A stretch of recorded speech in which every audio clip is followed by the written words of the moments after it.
It says, but not all of Steve's investigative efforts had been in vain. He had assembled a retinue of blue chip sources that he revealed to several friends, including an FBI agent in the St. Louis office, who had shared his personal email so that his bosses in the bureau wouldn't learn that he was communicating with Steve. Blows your fucking mind, doesn't it? Blows your mind that you've got a guy who's an agent in the FBI who's done stuff so he could relay information to Steve. He obviously wants to do that secretly, and then this article then blows that up out of the water. Right, so I wouldn't learn he was communicating with Steve. A handful of additional sympathetic law enforcement officers, and most helpful of all, a conduit to two of the grand jurors who had been on the panel that had voted to indict Brian Kohberger. That's correct. You heard that correctly. So he has a conduit to two of the jurors. And what do we know about the jurors? We know that there was issues with the jury selection, don't we? We know that they had stated that there was a potential that at least one of the jurors had a criminal conviction. So that straight away then makes you think, so was it this one with the criminal conviction that was leaking information? Or was it one that perhaps English wasn't their first language and they didn't understand that they couldn't share information? Who knows? But there certainly is a few things amiss. So we go on. And in the process, he had compiled some startling revelations, hard-won information that he had triumphantly disclosed to his newfound internet associates. So this is where it goes on to talk about the Dickies outfit, the fact that there was a receipt found. Obviously, we don't know what happened. Like, people talk about these Dickies overalls, these coverall things, the Michael Myers outfit. He could have bought them for his father. We was leading up to the Christmas period. His father's a HVAC guy, and it's possible. It's possible. The knife a little bit, because it goes on to say that there was a receipt for a knife here as well, which is going to change a lot of people's perception of Brian Kohberger if they were in the camp of he's not involved in this at all. I've been there. That is not a helpful thing.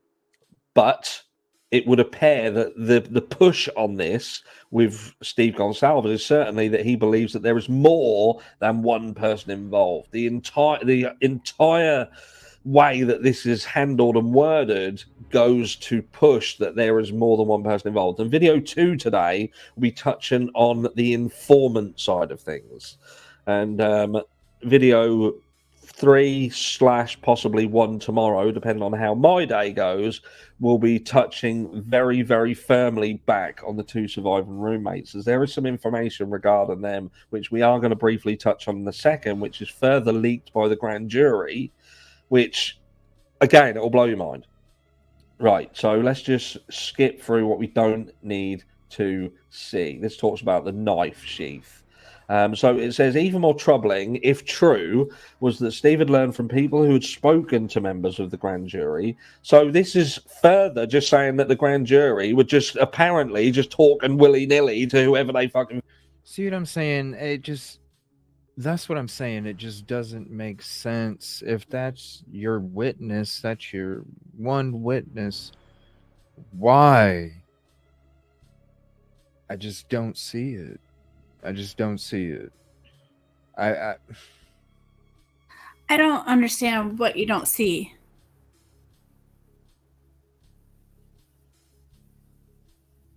Okay, like I know they bamboozled a lot of shit. I know they bamboozled a lot of shit. They bamboozled from the beginning. I don't see him bamboozling like this. I don't know. I don't see how it got out. I just don't see how that witness information got out. I don't see how he could have acquired that information. It doesn't make sense. Look at, I don't even know how to say this, but like, I've been telling you for how long that when those court documents came out and then they disappeared, they had co-defendant on it. and then it switched, and then everybody kept saying no, they were talking about the witness for the, and it was not that. DNA. It literally said co-defendant next to Brian. I'm telling you.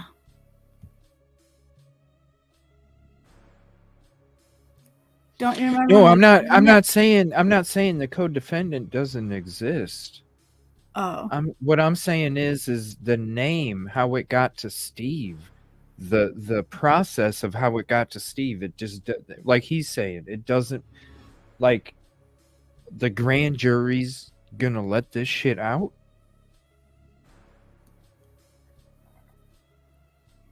I mean, we're all human. I know, but it's their one witness. If they don't have that witness, then what do they got? We saw what they got in the PCA. If they don't have the one witness, what do they got? Bushy eyebrows? Shoddy ass cell phone shit? A car that you need the DeLorean to be in 2 locations at once? I mean, I'm sure it is possible, Kelly Miller. They have bamboozled. I'm giving them the benefit of the doubt. I really am. I'm being optimistic here.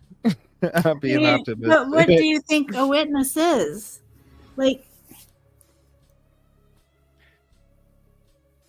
I know what the witness is.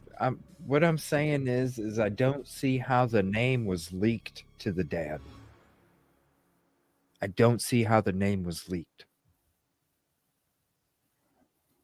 I don't know. That's what I'm He questioning. said there's a handful of officers. Then he said there's an FBI agent from Louisiana. Then he said there's 2 grand jurors. So they're all hanging out at the water cooler and let Steve come in for 10 minutes and then had this I mean, conversation like, with it. I mean, say they were in the grand jury and then they booted them out because Brian was, I don't know, nitpicking stuff. They booted him out and they're no longer a grand jury.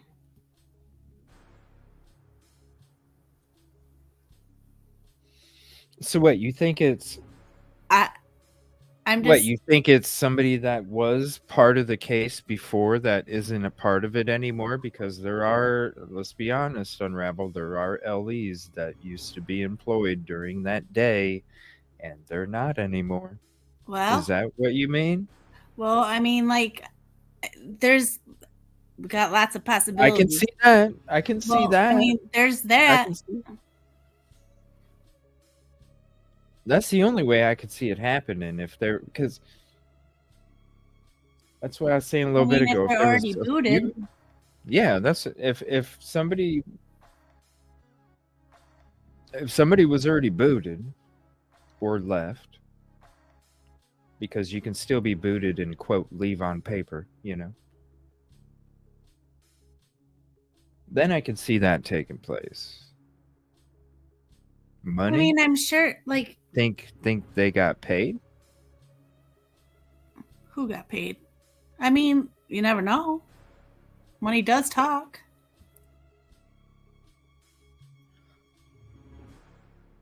Damn, you guys, it's spicy tonight. You guys are spicy tonight. Talking. You think so? I mean, I'm sure if anybody would be able to get the info, it'd be him for sure. But gosh, man, I'm trying to be optimistic and give him the benefit of the doubt here. Like, I know they bamboozled a lot of shit, but damn, you let your one you let that leak. And it's it could be a co-defendant. Okay, I don't know. It is spicy in here, Caddy. Whew. I'm not saying I don't know. I'm just saying need some I milk. remember the documents came out when they first came out. I seen a document that said, and it didn't have all that stuff on the bottom. It was straight up on the top with Brian's name, and it said co-defendant. And now I don't see it anywhere. I'm not saying it didn't exist. I'm talking about how the name got leaked. I just, Unless it was, like you said, maybe a former that's upset, or like somebody said in chat, maybe money. I mean, that's always a possibility. What's up, typically? I just, man, that's a lot. I mean, but oof. who doesn't sympathize with Steve though? Yeah, but you're gonna leak the witness. You're gonna leak the witness's information, and you know what he's gonna do with it. You know he's not gonna sit idle, right? You already know that before you give the info, because you know where he's coming from. If you feel bad for him and that's your route, you already know what he's gonna do with it, right? If You don't think he's gonna go and try and contact him himself? I would think so. yeah, I definitely think so. This is an interesting conversation. Let's finish up this video. This is this is interesting. Y'all got my brain turning again, damn it. Damn you. Damn you. You too, Unreal. Felt like it, apparently, Damn. who have been presented with the prosecution's case. It centered on the alleged behavior of the two roommates who had miraculously survived the night unscathed. Which, look, at the end of the day, what I will say is, regardless of what they did, I'm pleased that these two girls did not get caught up in this further. They didn't further become actual victims. You know, that is a good thing. It centered on the alleged behavior of the two roommates who had miraculously survived the night unscathed. Just thought I'd read that again. How he wondered, could they have slept blissfully unaware through the savage pre-dawn stabbing murders of 4 people in a narrow house with paper-thin walls? So this is alluding to the fact, this is Steve Gonsalves, remember? So he is telling us now that the walls within that house are paper-thin, which up until now I weren't aware of. But he is talking about the fact that, look, he's obviously been in there and he's aware of what's going on. So you've got to take that into consideration. And it's things like this why that house should not be knocked down. Because it's things like this that people need to understand. The jurors need to understand that how noise would carry through there. What is the likelihood of the surviving roommates not hearing what was going on? And if they didn't, why didn't they? Because one person could not have subdued all of these victims to the point where they couldn't speak, they couldn't shout out, they couldn't do anything. Now, multiple people might have been able to do so, but one person couldn't. But paper-thin walls. Later, a police affidavit revealed that one of the survivors, Dylan Mortensen, had in fact heard noises and left her room not only to spot a masked, darkly clad intruder making his way through the residence before she retreated to her room and did not summon help for another 8 hours for reasons that have never been revealed. But look, yet Steve had been told that the two survivors allegedly had not only been awake while the killings had taken place, but they had heard everything. More astonishingly, his grand jury sources alleged that the two girls had been texting one another as the murderer methodically went from one room to the next.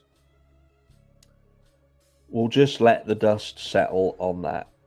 And it does go on, but like I say, we're going to touch on that in a different video, because that in itself deserves to be looked at and for people to be actually held accountable for their actions and inactions, because this is now the grand jury stating very, very clearly that these roommates not only heard what was going on, but they were texting one another. And I would imagine that, again, what I said in the last video is that when law enforcement alluded to the fact that they gauged the timeline of this event through their phone activity, that is a very, very important factor. And I'm going to come back because I have a feeling that some of you may have thought the same as what I have. We know that there was phone activity, but do we know who was on them phones? And in fact, were the phones used to make it look like something happened at a specific time?